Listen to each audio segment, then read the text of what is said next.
Las mujeres y la culpa. Liliana Mizrahi.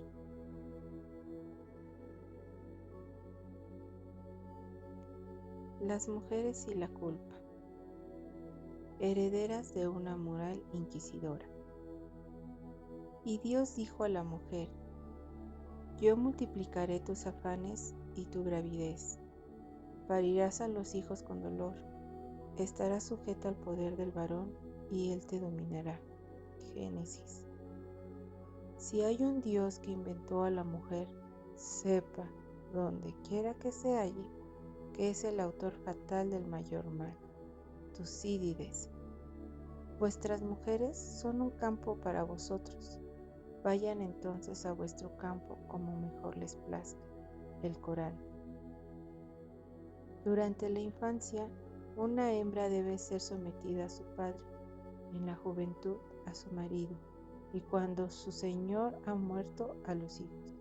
Una mujer no debe ser jamás independiente, por cuanto un marido pueda ser lejano de cualquier virtud, o libertino, o privado de buenas cualidades.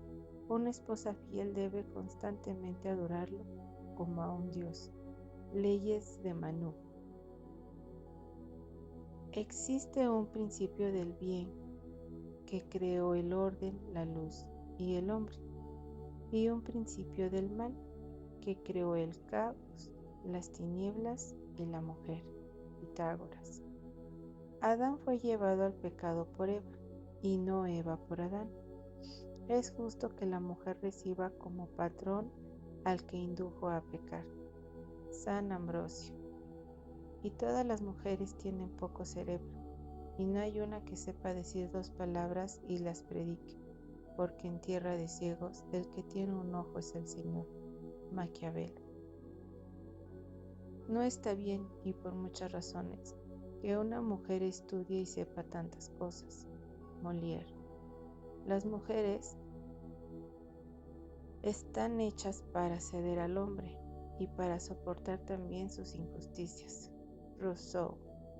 La mujer no pertenece a sí misma sino al hombre. El hombre es el administrador de todos sus derechos. Él es un representante natural en el Estado y en la sociedad entera. Fichte.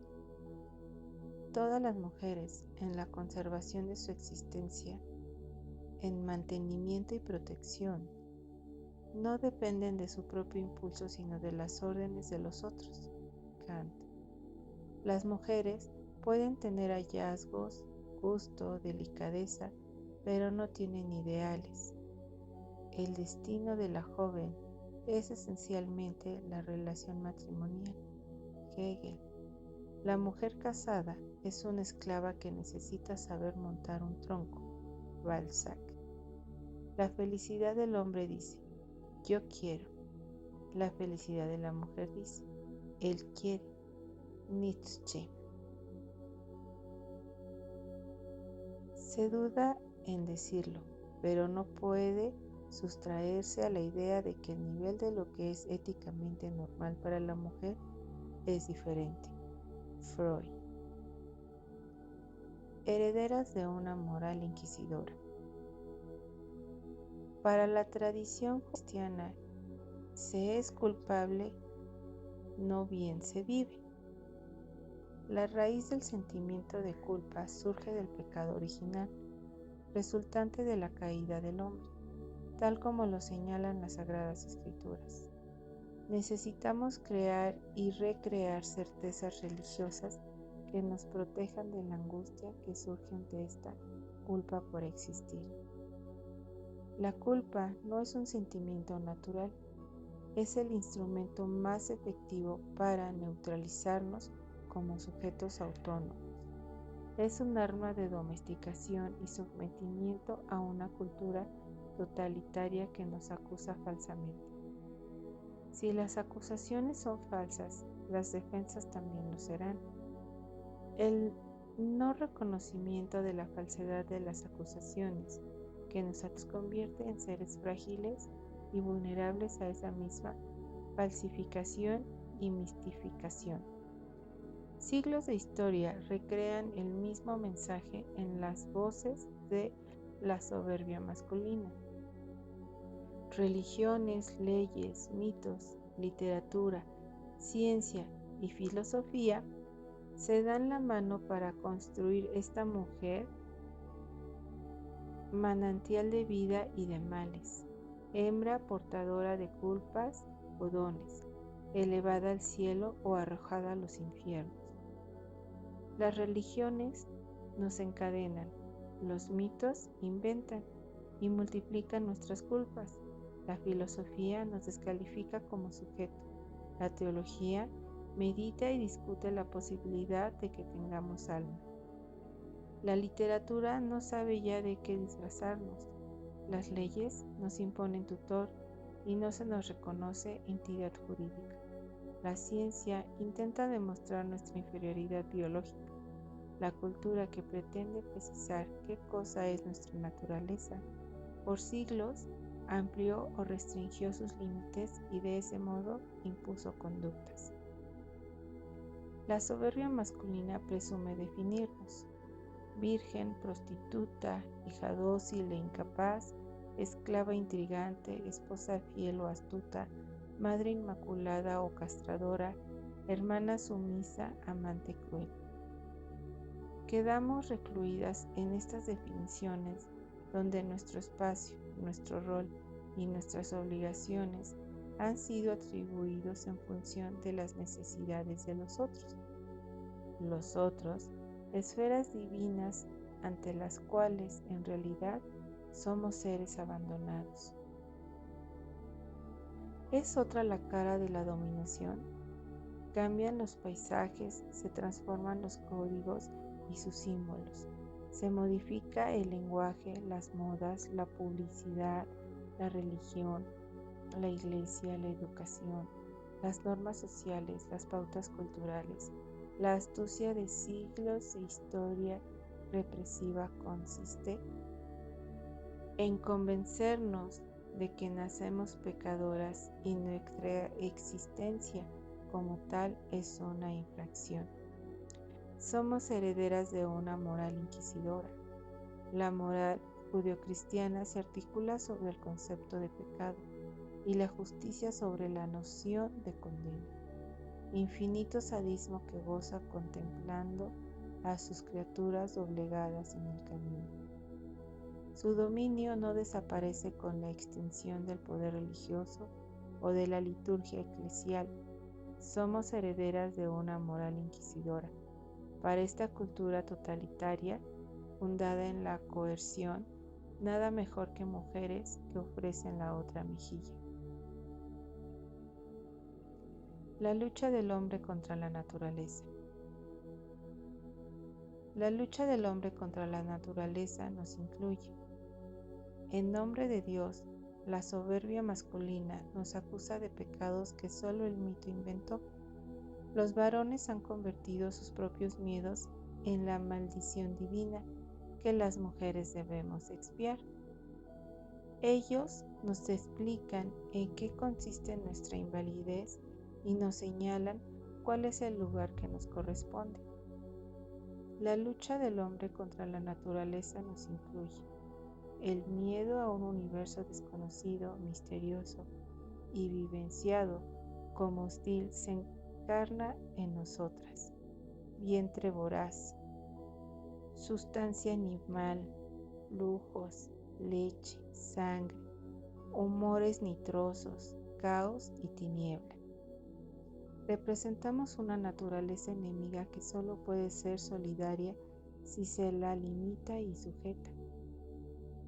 El hombre necesita no temer a su propia esencia animal. Deposita estos terrores en nosotras y a través de nuestra sujeción y dominio pretenden controlar y exorcizar el poder de la naturaleza sobre él mismo. Compensará con su tutela y protección el peso de las atribuciones que nos proyecta a diario y a la humanidad de que se nos priva. Ese universo inquietante por diferente y autónomo que las mujeres representamos no produce tanto miedo, sí quedarnos confiadas al hogar. anulada nuestra identidad verdadera por un poder que nos expropia y fija nuestros límites. Nuestra conciencia se moldea según mandatos de poder. El espíritu maniqueo se pronuncia en términos de condena o redención. No hay bien ni mal, solo sometimiento o culpa. Jueces, sabios, santos, guardianes de la ley, la justicia, Dios, el Padre, figuras espectrales que neutralizan esfuerzos y nos imponen perspectivas limitadas. Los fantasmas que crecen en nuestra conciencia manipulada ilustra en qué medida la coerción y la represión del sistema han sido incorporados corno autorrepresión. Nuestra conciencia se moldea según los mandatos de poder. El carácter destructor activo de la acusación y la condena tienen como escenario principal nuestra propia conciencia. Ahí gestamos la certeza de nuestra culpabilidad.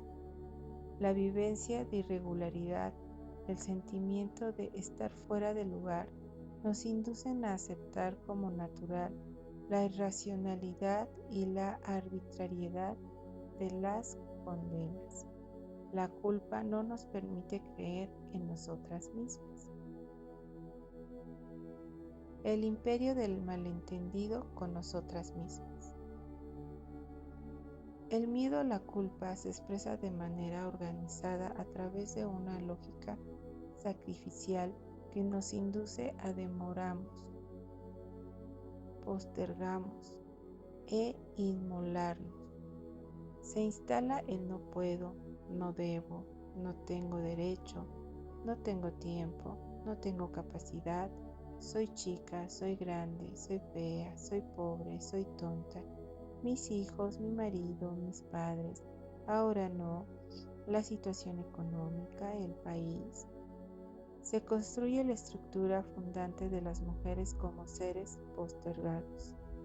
El no sé qué hacer con mi vida, o bien el sentimiento de frustración generalizado de muchas mujeres que no encuentran respuesta a sus inquietudes ni posibilidades de realizar sus vocaciones, son síntomas de deseos infinitamente postergados por un sistema de culpas que descarta cualquier pretensión de trascendencia individual.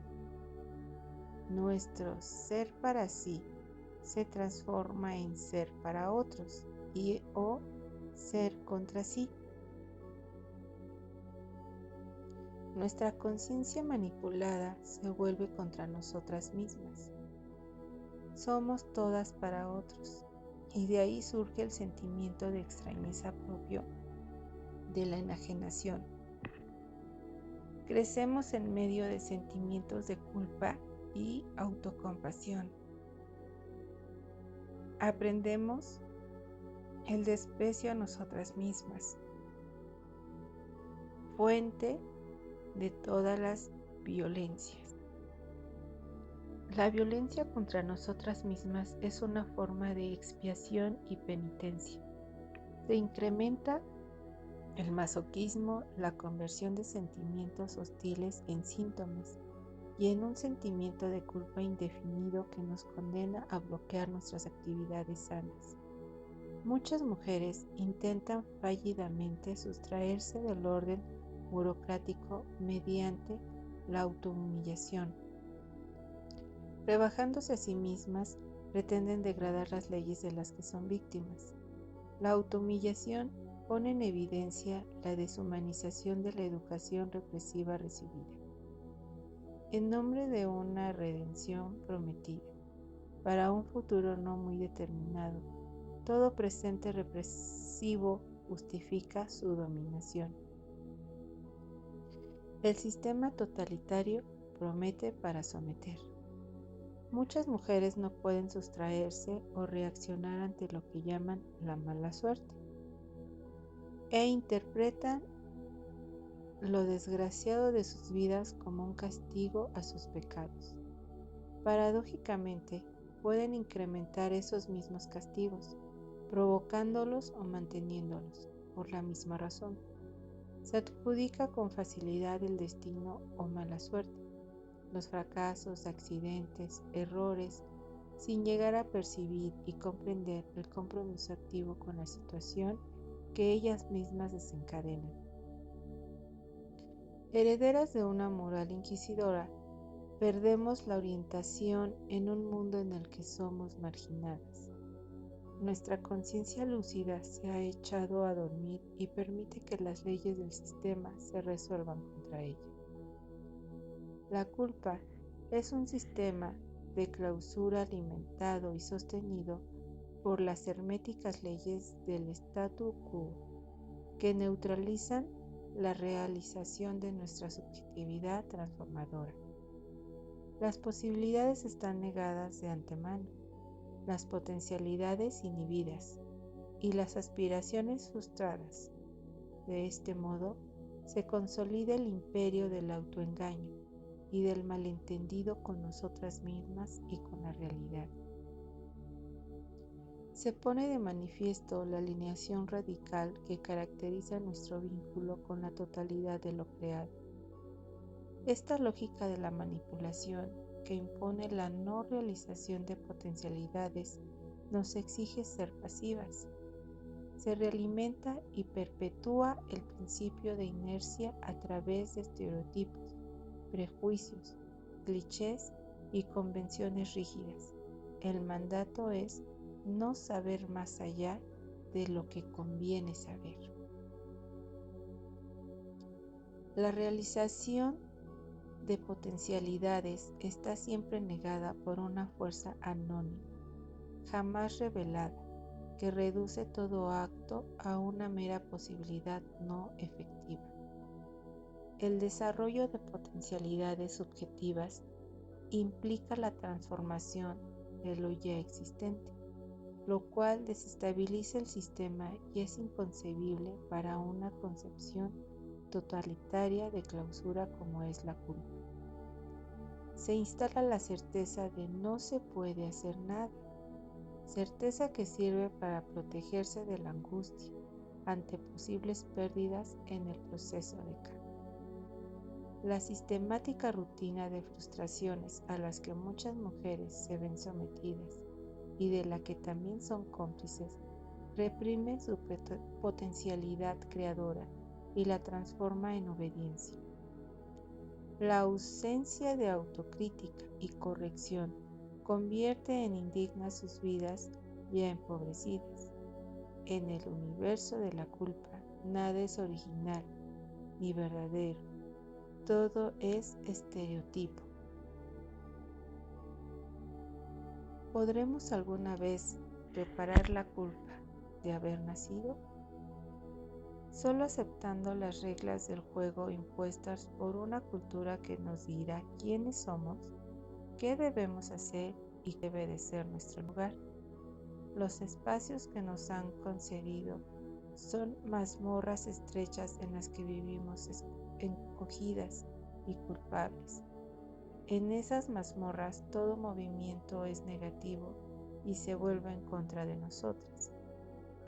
Nuestras limitaciones naturales son infranqueables. A las mujeres se nos autoriza un margen menor de error que a los varones en relación a nuestros roles y obligaciones. Cuanto menor es el espacio concedido, más graves se consideran nuestras infracciones y más severas son las sanciones morales, sociales y psiquiátricas. Una supuesta naturaleza nos define como dulces, sumisas, pasivas y receptivas. Valores enfatizados como fundantes de la identidad femenina. Quien transgreda esta imagen idealizada y rebase ese espacio tradicional estará fuera de lo normal.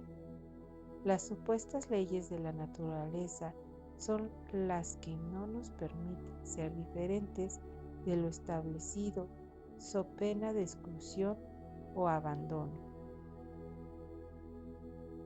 Una mujer agresiva, competitiva, parece ser algo extraño a la naturaleza femenina.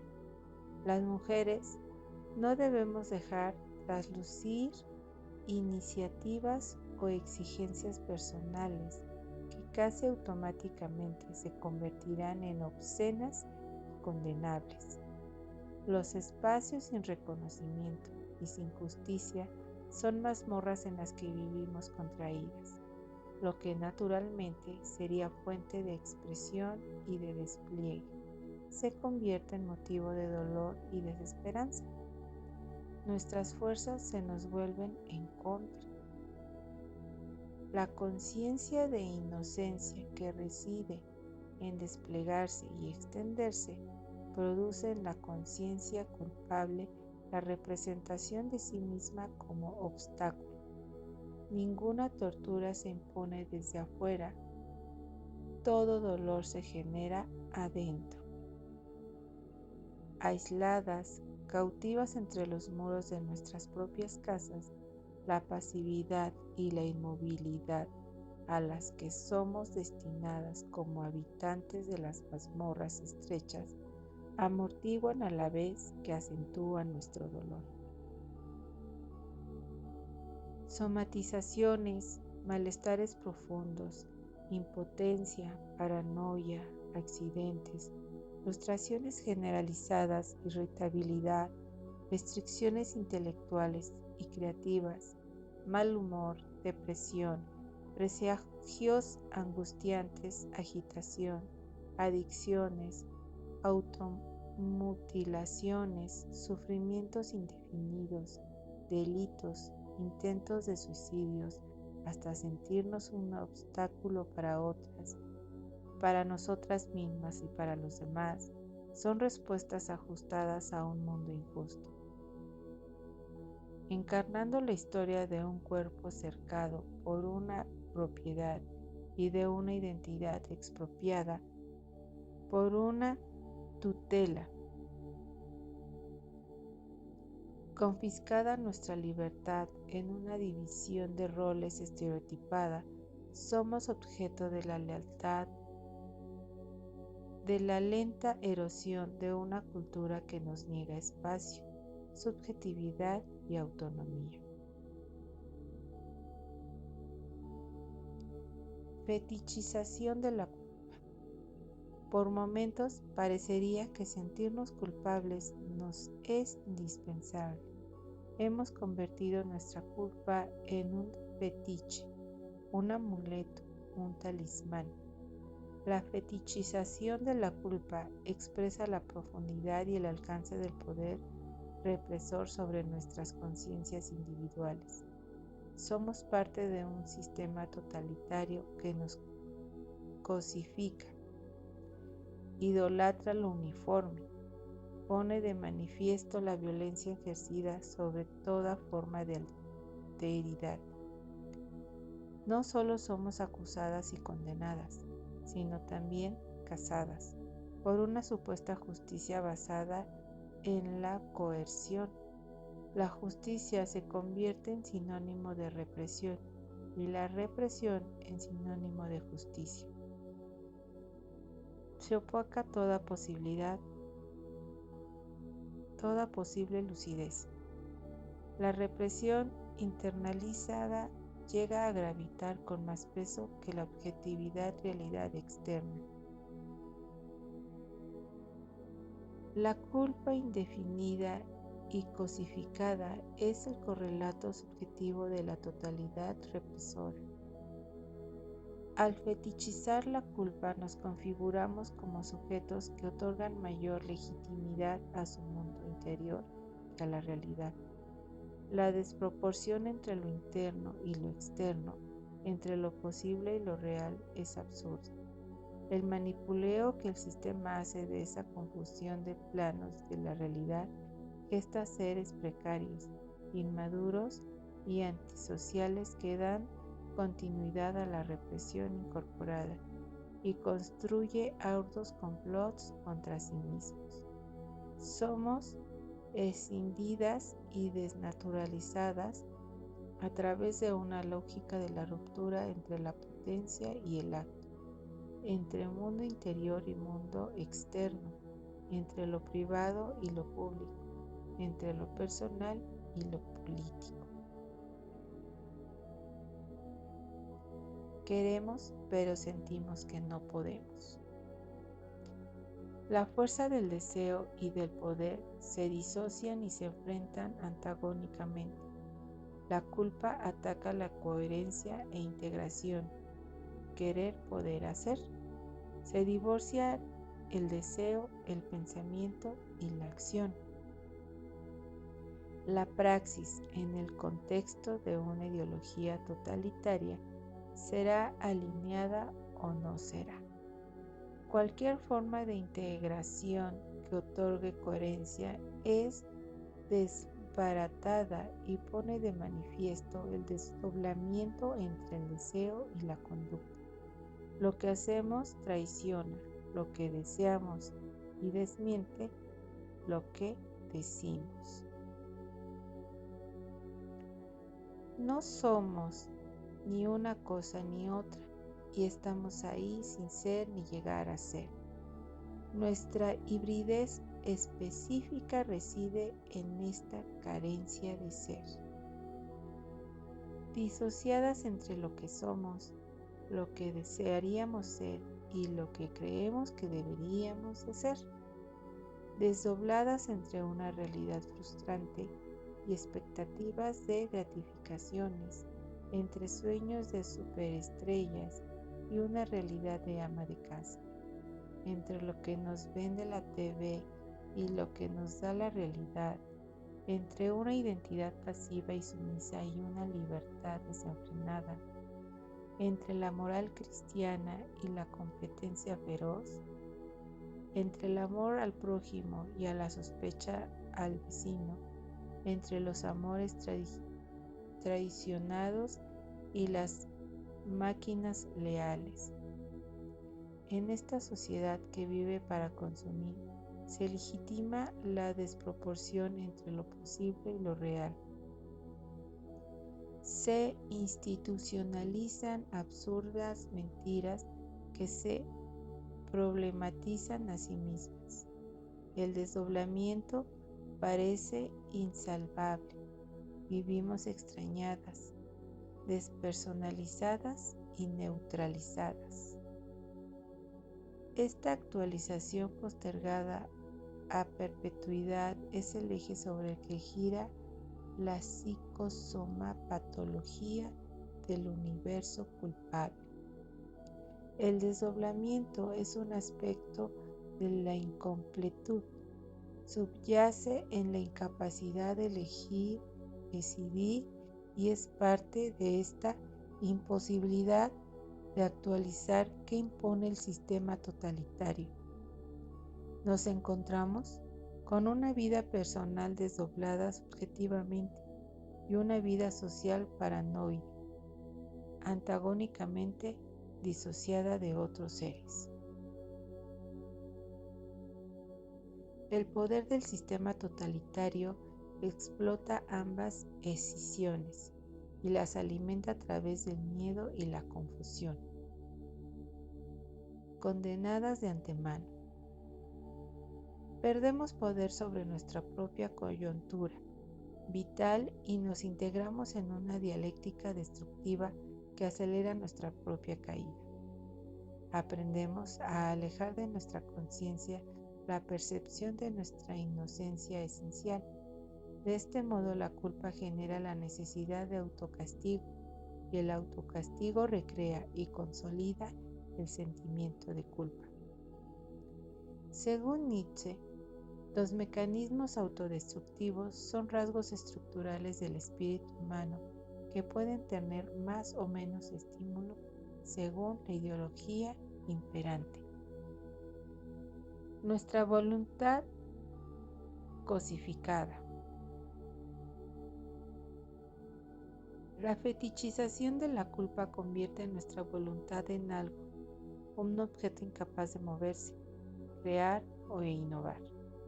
Nuestra voluntad cosificada se manifiesta a través de exigencias y autoexigencias persecutorias e idealizadas, síndromes de sobreadaptación, obsesiones adecuativas a lo inadecuado. Estas conductas dan continuidad al programa de autoacusaciones, autorreproches y estigmas que nos encadenan a una realidad condenatoria y sentenciosa.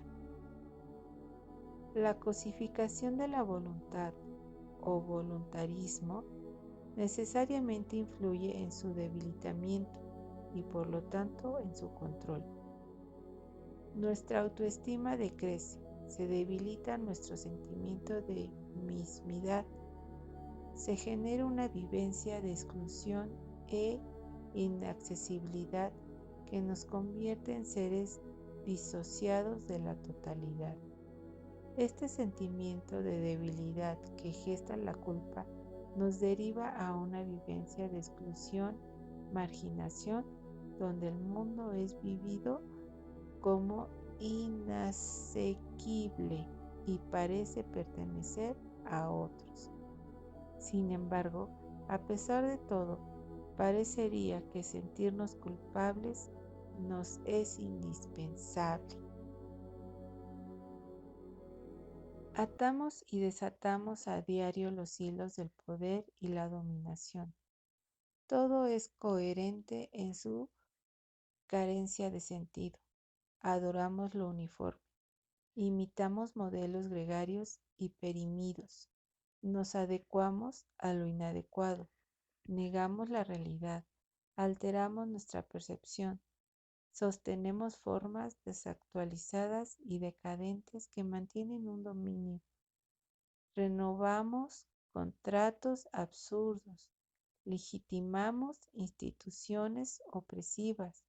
Luchamos por recrear lo agotado. Multiplicamos a diario el modelo de mujer gregaria fijado por el statu quo. Todo con tal de evitar el cambio. La ética de la sumisión a un orden doméstico y burocrático obstaculiza la búsqueda de nuestra verdadera identidad.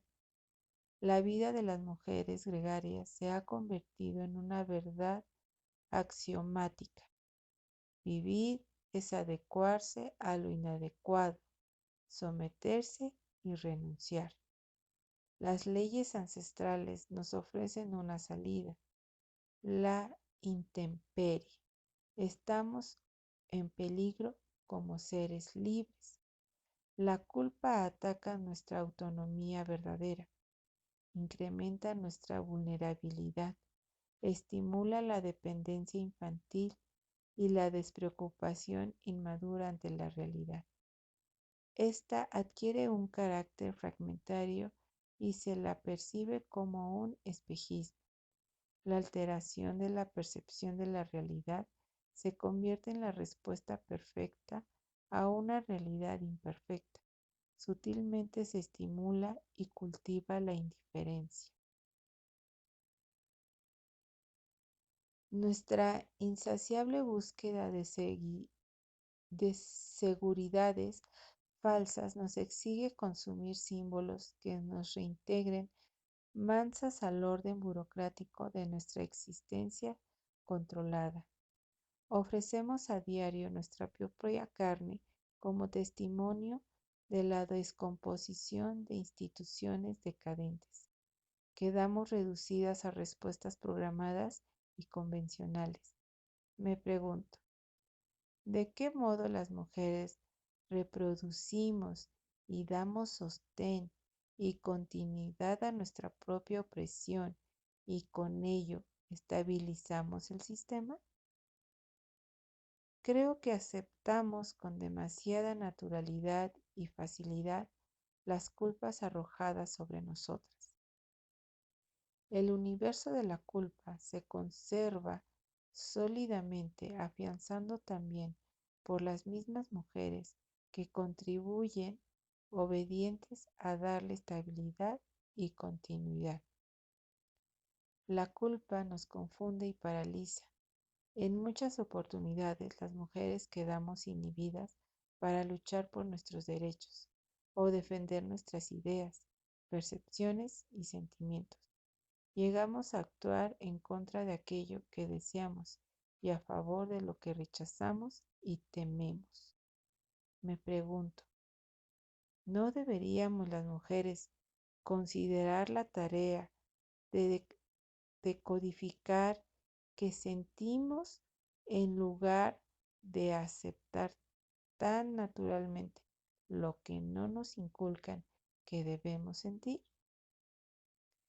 Desmitificar esta moral inquisidora seguramente nos devolverá a nosotras mismas y a planteamientos más profundos y más humanos. Nuestros cuerpos, otra forma de lucidez. Hay lenguajes silenciosos. Nuestra piel está plena de mensajes. Nuestros cuerpos de mujeres son organismos inteligentes, pensantes e insobornables. La vida y la conciencia de nuestra propia muerte están indisolublemente asociadas al bloqueo o a la liberación de nuestros cuerpos. El rechazo, el desconocimiento o el temor hacia nuestros cuerpos nos han quitado intuición e inteligencia. Cuando intentamos pensar y comprender disociadas desde afuera de nuestros organismos sensibles, recreamos las viejas estructuras intelectuales. Ampliar y profundizar el significado de nuestra existencia exige explorar, escuchar y comprender nuestro fundamento biológico. Quizás todavía no tenemos conciencia del milagro y la paradoja que nuestros cuerpos femeninos encarnan y el profundo manipuleo político que esta cultura hace con ellos. ¿Somos capaces de pensar desde y con nuestros cuerpos? ¿Podemos explorar y aprender formas de comprensión que aún no conocemos? ¿Nos atrevemos a recomponer e integrar en nuestros cuerpos lo que cruelmente se ha visto desbaratado?